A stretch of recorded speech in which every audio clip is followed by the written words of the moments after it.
शिव पुराण श्री रुद्र संहिता पंचम खंड दूसरा अध्याय। देवताओं की प्रार्थना। नारद जी बोले, हे पिताश्री, जब तारकासुर के तीनों पुत्र तारकाक्ष, कमलाक्ष और विधुन्माली आनंद पूर्वक अपने अपने लोकों में निवास करने लगे, तब फिर आगे क्या हुआ?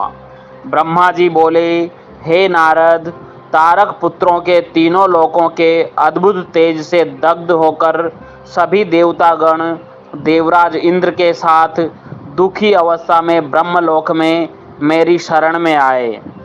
वहां मुझे नमस्कार करने के पश्चात देवताओं ने अपना दुख बताना शुरू किया।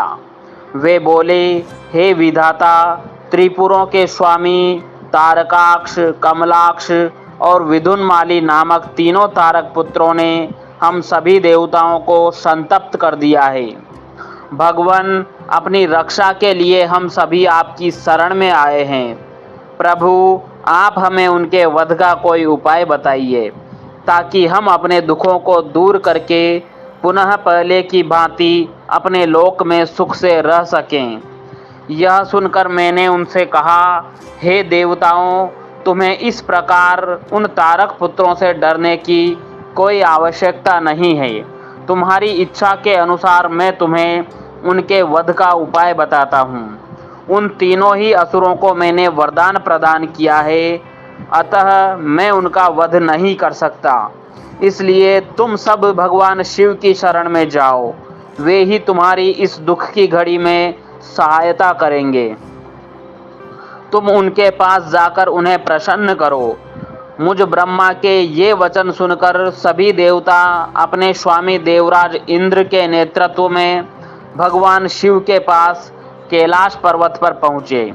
वहाँ सबने भक्ति भाव से भगवान शिव को प्रणाम किया और उनकी स्तुति करने लगे।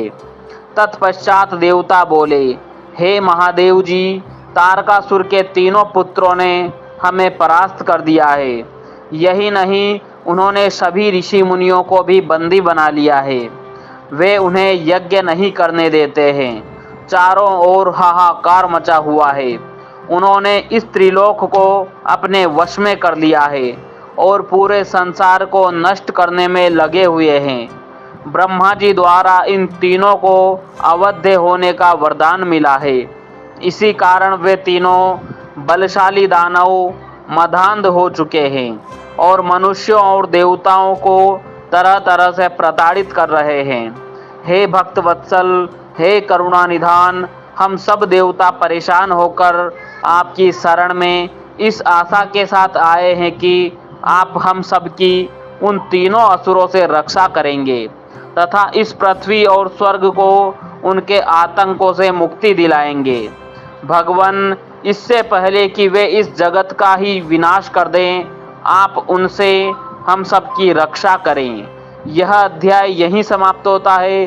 अगला अध्याय सुनने के लिए हमारे चैनल को सब्सक्राइब करना ना भूलें।